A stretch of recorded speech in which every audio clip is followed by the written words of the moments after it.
ఒక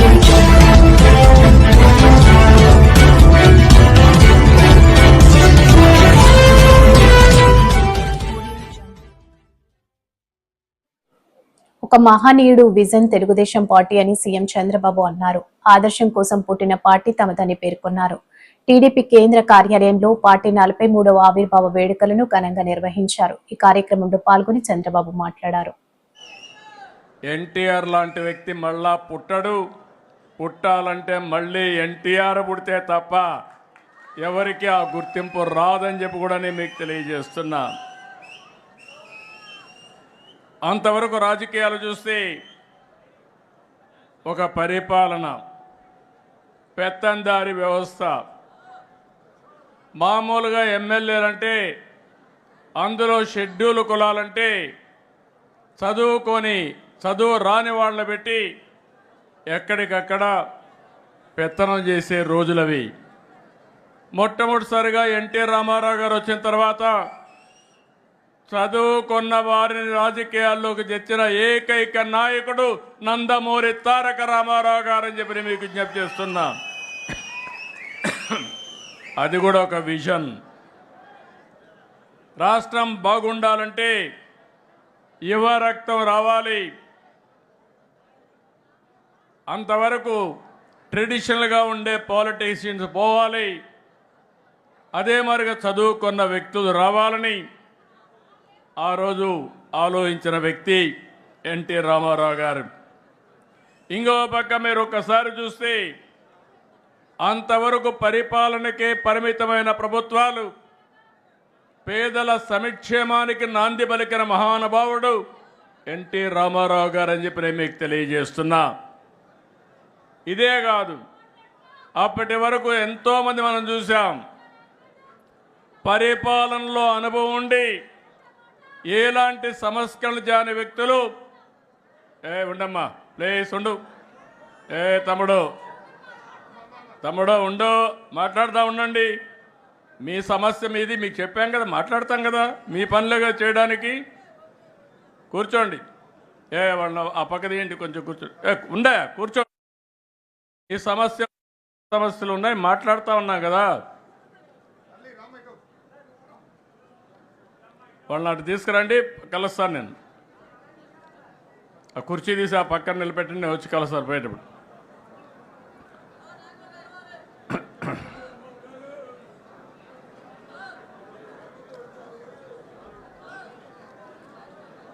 ఇన్నయ్యా అడిగిరా, మరీ అతిలుగా తయారవుతారు.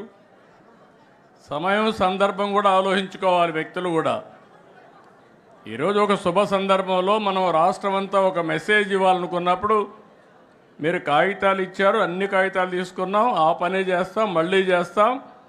కానీ అందరూ ఈరోజు కార్యకర్తల సమావేశంలో మీరు ఒకటి గుర్తుపెట్టుకోవాల్సింది, నా దగ్గర కాగితాలు ఇస్తే పదవులు రావు. కానీ తాము ఎక్కడికి వెళ్లినా రెడ్ బుక్ గురించి ప్రస్తావన వస్తుందని మంత్రి లోకేష్ అన్నారు. రెడ్ బుక్ గురించి మాట్లాడాల్సిన అవసరం లేదని నేను అనుకుంటున్నా, ఎందుకంటే దాని పేరు చెప్పగానే అందరికీ గుండెపోటు వస్తుందన్నారు.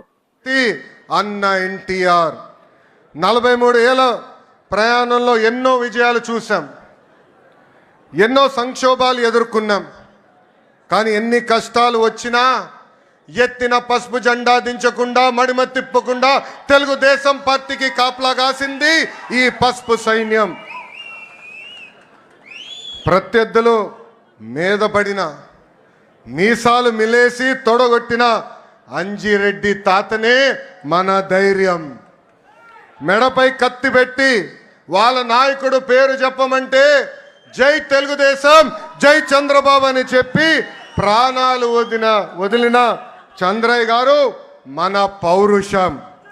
కత్తులతో దాడి చేసిన, రక్తం కారుతున్న, ఎన్నికలు అయ్యే వరకు పోలింగ్ బూత్లో కూర్చుని చివరి ఓట్ పడే వరకు అండగా నిలబడిన మంజుల గారే మన దమ్ము. పార్టీకి, ఆ పసుపు జెండాకి కష్టపడిన కార్యకర్తలకి, ఈ పసుపు సైన్యానికి హ్యాట్స్ ఆఫ్. సమాజమే దేవాలయం, ప్రజలే దేవుళ్ళు అన్న ఎన్టీఆర్ అన్నారు. ఆవిర్భావం నుంచి ఇప్పటి వరకు మన అదే స్ఫూర్తితో కలిసికట్టుగా పనిచేస్తున్నాం. దేశానికే సంక్షేమం పరిచయం చేసింది అన్న ఎన్టీఆర్.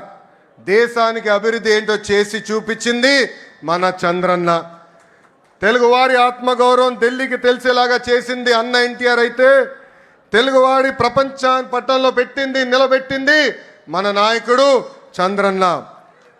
2 రూపాయలకే కిలో బియ్యం, నిరుపేదలకి పక్కా ఇల్లు, ఇంకో పక్కన మహిళలకి ఆస్తుల్లో సమాన హక్కు, ఇంకో పక్కన పెన్షన్ లాంటి అనేక సంక్షేమ కార్యక్రమాలు దేశానికే పరిచయం చేసింది టీడీపీ. చదువుకున్న యువకులని పెద్ద ఎత్తున రాజకీయాల్లోకి ప్రోత్సహించింది టీడీపీ. పటేల్ పట్వారీ వ్యవస్థని రద్దు చేసింది టీడీపీ. అందెందుకు బీసీలకి ఆర్థికంగా రాజకీయ స్వాతంత్రం కూడా తీసుకొచ్చింది మన టీడీపీ. మనకి గల్లీ టీడీపీ 43వ ఆవిర్భావ దినోత్సవ వేడుకల్లో పాల్గొన్న హోంమంత్రి వంగలపూడి అనిత. ఈ మేరకు ఆమె మాట్లాడుతూ, తెలుగు రాష్ట్రాల్లో అభివృద్ధి అనేది తెలుగుదేశం పార్టీ ఆవిర్భావం ముందు, ఆ తర్వాత అని ప్రతి ఒక్కరూ గుర్తించే పరిస్థితి ఉందని అన్నారు. అభిష్టాన్ని తెలుసుకొని సంక్షేమం గురించి, అభివృద్ధి గురించి, తెలుగు జాతి గౌరవం గురించి అలనాడు స్వర్గీయ ఎన్టీ రామారావు గారు పెట్టిన ఒక పార్టీ, అదే ఒక చరిత్ర, అదే ఆ తెలుగుదేశం పార్టీ. ఆ పార్టీ పెట్టి ఈ రోజుకి కూడా తెలుగు ప్రజలు గర్వంగా నిలబడేటట్టుగా చేసిన ఆ మహానుభావుడికి మనందరి తరపున ఘన నివాళులు అర్పిస్తూ, ఈరోజు అదే తెలుగుదేశం పార్టీ ఆశయాలకు అనుగుణంగా ఒక తండ్రి స్థానంలో ఉండి ఎన్నో ఒడిదుడుకులు ఎదుర్కొన్నప్పటికీ కూడా, ఎన్నో అవమానాలు ఎదుర్కొన్నప్పటికీ కూడా, ఎంతోమంది ఎన్నో మాటలు అన్నప్పటికీ కూడా తెలుగుదేశం పార్టీ కార్యకర్త గురించి, తెలుగుదేశం పార్టీ నాయకుల గురించి, కార్యకర్తల గురించి, తెలుగు ప్రజల గురించి నేనున్నానని అన్ని అవమానాలు పడి కూడా మీ అందరి గురించి అవమానాలు పడినా కూడా చెక్కు చెదరని చిరునవ్వుతో మన ఎదురుగా నుంచిన మన నాయకుడు నారా చంద్రబాబు నాయుడు గారికి పాదాభివందనం చేసుకుంటూ, అదేవిధంగా ఈరోజు తండ్రికి తగ్గ తనయుడు, తాతకి తగ్గ మనవడు అంటుంటా. మొన్నైతే తండ్రికి తగ్గ తనయుడని చాలా సందర్భాల్లో నేను నిరూపించిన నా సోదరుడు లోకేష్ బాబు గారు మొన్న మానవత్వం, తెలుగుదేశం పార్టీ అంటేనే మానవత్వంతో కూడిన పార్టీ అని తాతకి తగ్గ తనయుడిగా మొన్ననే నిరూపించిన తను తన సొంత ఖర్చులతో అవయవ దానం చేసిన ఒక గుండె మార్పిడి విషయంలో ముందుకొచ్చి నడిపించిన వ్యక్తి నా సోదరుడు అని గర్వంగా చెప్పుకునే మా జాతీయ ప్రధాన కార్యదర్శి నారా లోకేష్ బాబు గారికి, అదేవిధంగా రాష్ట్ర పార్టీ అధ్యక్షులు పల్లా శ్రీనివాసరావు గారికి, ముఖ్యంగా ఈ వేదికను అలంకరించిన అతిరథ మహారథులు. ఇందులో నేను చాలా చిన్నదాన్ని, ఎందుకంటే 83వ సంవత్సరం నుంచి కూడా తెలుగుదేశం పార్టీ గురించి ఎన్నో త్యాగాలు చేసి ఈ రోజుకి ఇక్కడికి తెలుగుదేశం పార్టీ ఉంటే మనం ఉన్నామనుకునే విధంగా ఉన్న తెలుగుదేశం పార్టీ నాయకులందరికీ కూడా మరొకసారి శిరస్సు వంచి పాదాభివందనం చేస్తూ, తెలుగుదేశం పార్టీ కార్యకర్త, నా కోసం పుట్టిన పార్టీ, నా జాతి కోసం పుట్టిన పార్టీ, నా కుటుంబం కోసం పుట్టిన పార్టీ. ఈ పార్టీ జెండా ఎన్ని ఒడిదుడుకులున్నా కూడా కిందన పడకూడదు అని, పడే సందర్భం వచ్చినా కూడా కిందన పడనివ్వకుండా నూకాంబిక అమ్మవారికి పట్టు వస్త్రాలు సమర్పించిన మంత్రి కొల్లు రవీంద్ర. ఏడాది రాష్ట్ర పండగ అనకాపల్లి నూకాంబిక అమ్మవారి జాతర. నూకాంబిక అమ్మవారికి పట్టు వస్త్రాలు సమర్పించిన మంత్రి కొల్లు రవీంద్ర. ఏడాది రాష్ట్ర పండుగ అనకాపల్లి నూకాంబిక అమ్మవారి జాతర. అనకాపల్లి నూకాంబిక అమ్మవారి కొత్త అమావాస్య జాతర ఘనంగా ప్రారంభమైంది. ఈ ఏడాది నుంచి అనకాపల్లి నూకాంబిక అమ్మవారి పండుగను రాష్ట్ర స్థాయి పండుగగా రాష్ట్ర ప్రభుత్వం ప్రకటించింది. దీంతో రాష్ట్ర ప్రభుత్వం తరపున నూకాంబిక అమ్మవారికి అనకాపల్లి ఇన్ఛార్జ్ మంత్రి కొల్లు రవీంద్ర, అనకాపల్లి ఎంపీ సీఎం రమేష్, స్థానిక ఎమ్మెల్యే కొలదల రామకృష్ణ తదితరులు పట్టు వస్త్రాలు సమర్పించారు. వీరికి దేవాదాయ శాఖ అధికారులు పూర్ణకుంభంతో స్వాగతం పలికారు. ఈ సందర్భంగా మంత్రి కొల్లు రవీంద్ర మాట్లాడుతూ 10 కోట్ల రూపాయలతో నూకాంబిక ఆలయ నిర్మాణ పనులు జరుగుతున్నాయన్నారు. టెంపుల్ టూరిజం పేరుతో రాష్ట్రంలోని అన్ని దేవాలయాలను అభివృద్ధి చేయడానికి ప్రభుత్వం నిర్ణయించిందన్నారు. అనకాపల్లి జిల్లా collector K Vijayakrishna, joint collector Jahnavi, MLA Panchakarla Ramesh Babu, వివిధ కార్పొరేషన్ చైర్మన్లు తదితరులు పాల్గొన్నారు.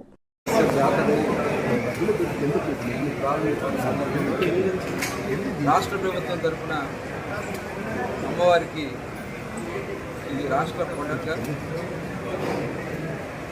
అమ్మవారికి పట్టు వస్త్రాలను సమర్పించడం జరిగింది. పెద్దలు స్థానిక శాసనసభ్యులు కొనకల రామకృష్ణ గారి దృష్టిలో, అలాగే పెద్దలు పార్లమెంట్ సభ్యులు సీఎం రమేష్ గారి దృష్టిలో మొదటిసారిగా రాష్ట్ర ప్రభుత్వం తరఫున అఫీషియల్గా ఈ ప్రోగ్రామ్ని అనౌన్స్ చేయడం అలాగే తొలిసారిగా అమ్మవారికి బట్టలు సమర్పించే అవకాశం రావడం చాలా అదృష్టంగా భావిస్తూ మరి ఈరోజు మూకాంబిక అమ్మవారు అంటే ఉత్తరాంధ్రలో ఉన్నటువంటి ప్రతి ఒక్కరూ కూడా రోజులతో సంబంధం లేకుండా వచ్చి అమ్మవారికి ఇక్కడ సేవించుకుంటూ ఉంటారు. అటువంటి అమ్మవారి ఆలయానికి మరి ఈరోజు రాష్ట్ర ప్రభుత్వం కూడా గతంలో ముఖ్యమంత్రి గారు చంద్రబాబు నాయుడు గారు టీటీడీ నుంచి 5 కోట్ల రూపాయలు ఇస్తే అది టెక్నికల్ ప్రాబ్లం వల్ల కోర్టు ఇస్తే కోర్టు కూడా క్లియర్ అయింది. వడ్డీతో కలిపి 6.5 కోట్ల రూపాయలు, అదేవిధంగా శ్రీవాణి నుంచి మరొక 1.5 కోట్ల మొత్తం కలిపి దాదాపు 8 కోట్లు, మొత్తం 10 కోట్లతో ఇవాళ దేవాలయం నూతనంగా నిర్మాణం జరుగుతూ ఉంది.